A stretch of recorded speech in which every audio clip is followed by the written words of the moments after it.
Oke, selamat malam semuanya. Di pertemuan pada hari ini, saya akan memberikan tugas kedua untuk mata kuliah manajemen keuangan. Jadi, monggo disimak untuk soal tugas kedua dari mata kuliah manajemen keuangan, sekaligus untuk aturan pengerjaan soalnya.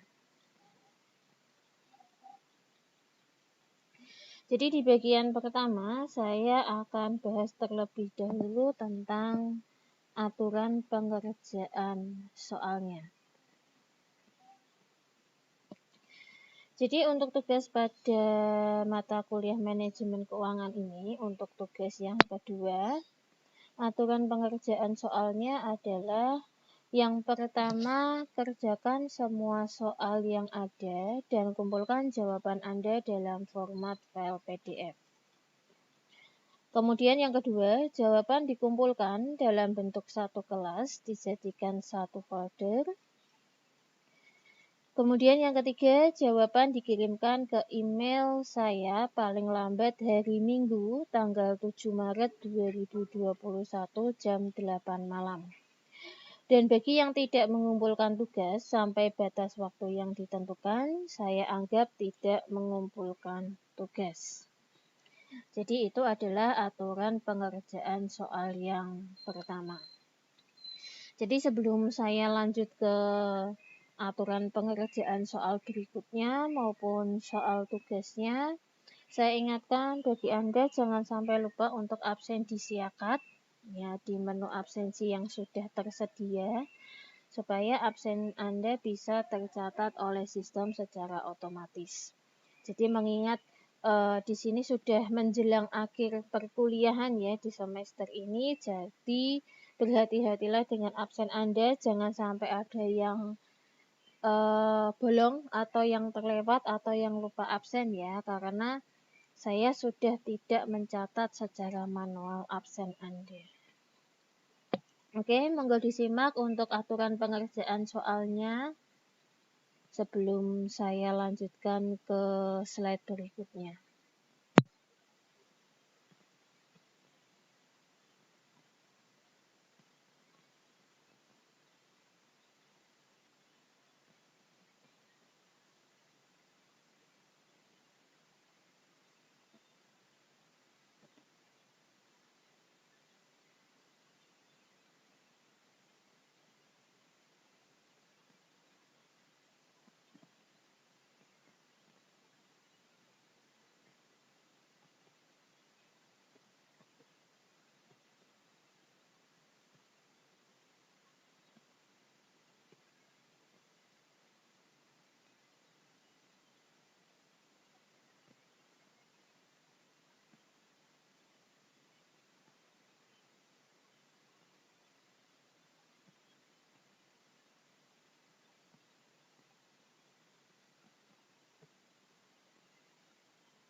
Oke, yang selanjutnya untuk aturan pengerjaan soal berikutnya.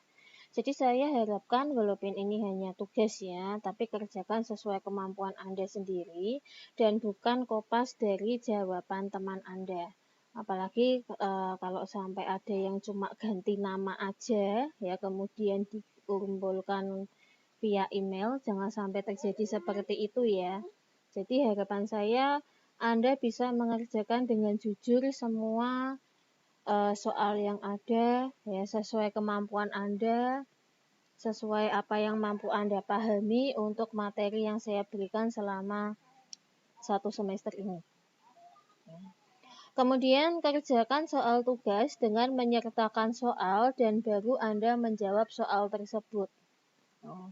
Jadi karena nanti ini soalnya adalah hitungan dan saya akan mereview jawaban Anda, jadi akan lebih enak kalau Anda menyertakan soalnya dan baru Anda menjawab soal tersebut.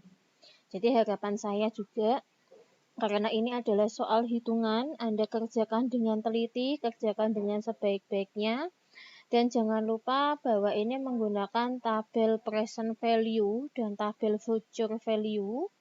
Jadi nanti diperhatikan ya, apakah ini anuitas atau bukan, karena nanti untuk tabel present value maupun tabel future value-nya akan berbeda. Jadi saya harapkan hati-hati dalam mengerjakan dan menyimak soal yang ada.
Oke, kemudian kita masuk ke soal pertama untuk tugas kedua dari mata kuliah manajemen keuangan. Jadi soal yang pertama adalah saham G dan H memiliki distribusi probabilitas keuntungan yang diharapkan di masa mendatang sebagai berikut. Jadi di situ sudah ada tabelnya ya. Untuk probabilitas itu untuk angkanya adalah 0,8, 0,6, 0,2, 0,4, dan 0,7.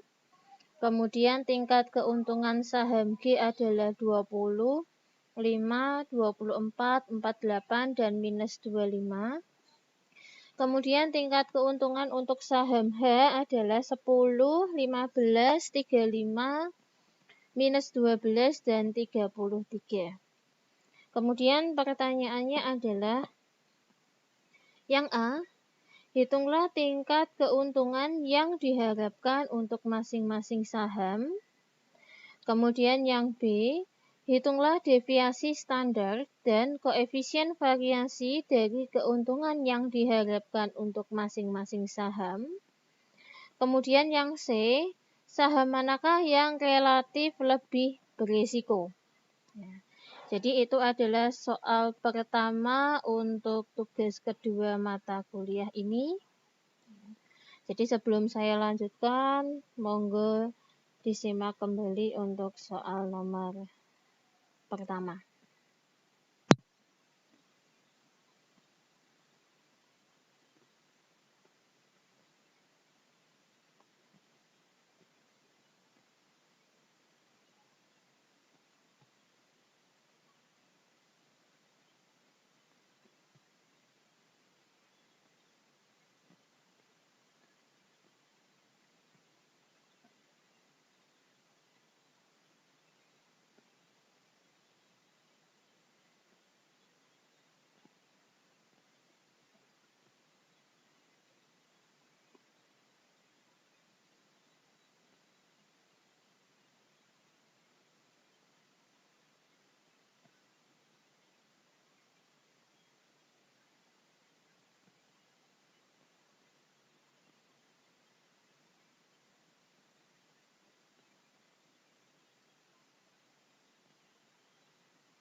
Ya, kita akan menyimak soal yang kedua. Jadi untuk soal yang kedua, Bank Mandiri menawarkan bunga deposito 14% per tahun dengan pembayaran bunga per triwulan atau 3 bulanan. Sedangkan Bank BTN menawarkan tingkat bunga 12% per tahun, tetapi pembayaran bunga dilakukan per 2 bulan. Jadi yang satu adalah per triwulan atau 3 bulan, dan yang satunya adalah per 2 bulan.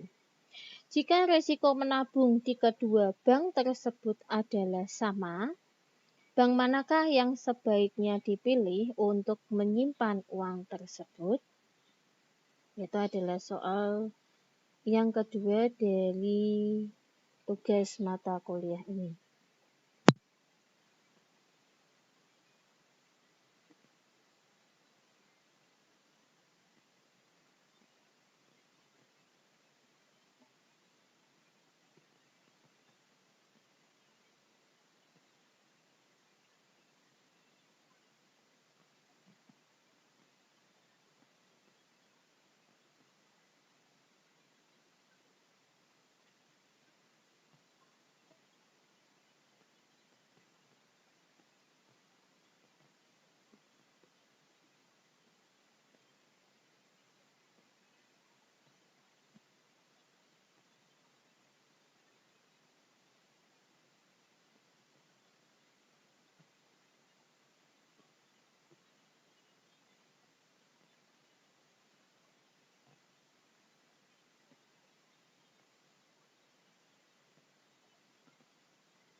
Kemudian soal ketiga adalah obligasi sebuah perusahaan diterbitkan dengan nominal 250 juta per lembar dang upon sebesar 13% per tahun.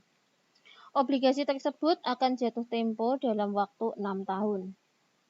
Pertanyaan yang atau pertanyaan pertama adalah, jika tingkat suku bunga yang berlaku di pasar sebesar 12% per tahun atau lebih rendah daripada nominal obligasinya, berapakah nilai obligasi tersebut? Kemudian yang ke B, jika tingkat suku bunga yang berlaku di pasar itu lebih tinggi daripada bunga nominal obligasi, yaitu sebesar 16% per tahun, berapakah nilai obligasi tersebut? Itu adalah soal nomor 3 untuk tugas kedua ini.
Kemudian untuk soal nomor 4 atau soal terakhir adalah Andin menabung uangnya di Bank BCA sebesar 6 juta rupiah selama 4 tahun dengan tingkat bunga 14% per tahun.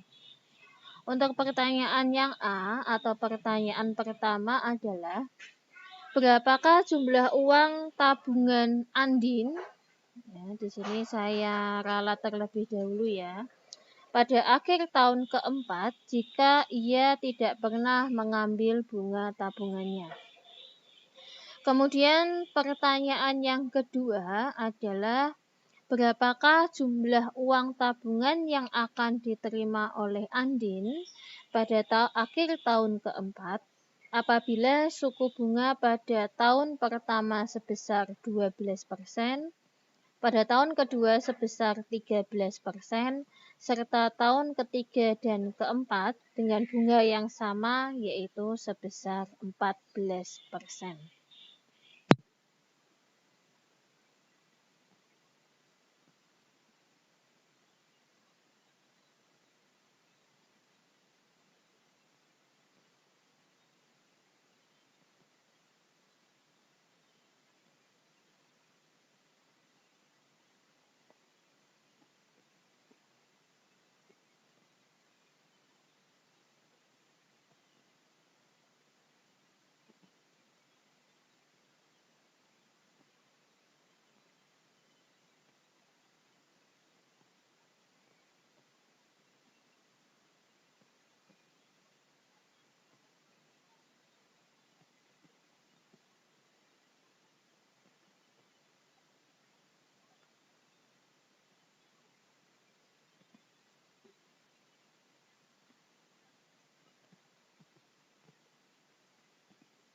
Ya, jadi ada 4 soal yang harus Anda kerjakan untuk tugas kedua dari mata kuliah manajemen keuangan ini. Jadi monggo diperhatikan nanti batas waktu pengumpulannya dan jangan lupa untuk dikerjakan sesuai kemampuan Anda sendiri dan jangan sampai saya menemukan kecurangan dari kelas ini ya. Biasanya ada yang cuma ganti nama aja ya atau yang kopas dari temannya kemudian diganti font ya. Jadi jangan sampai saya menemukan kecurangan tersebut di kelas ini. Jadi saya harapkan sekali kalian bisa mengerjakan dengan jujur sesuai kemampuan Anda masing-masing. Dan jangan lupa juga untuk dikirimkan dalam bentuk PDF. Nah, kemudian karena ini sudah menjelang akhir semester ya di pertemuan-pertemuan terakhir, jadi harapan saya juga jangan ada yang sampai tidak mengumpulkan tugas kedua untuk mata kuliah ini. Oke, mungkin sekian dari saya untuk pertemuan pada hari ini. Ya, terima kasih atas kehadirannya. Terima kasih atas semangat Anda untuk mengikuti perkuliahan online sampai di pertemuan pada hari ini. Dan saya harapkan kalian semua mahasiswa saya dalam keadaan dan kondisi yang sehat selalu, sehat walafiat, dan masih diberikan rezeki, ya diberikan kelancaran dalam usaha, dalam pekerjaan, dan lain sebagainya. Oke, kita ketemu minggu depan masih di hari dan jam yang sama di kelas saya di mata kuliah manajemen keuangan, di mana saya akan mereview jawaban tugas dari Anda. Terima kasih, sekian dari saya, dan Assalamualaikum.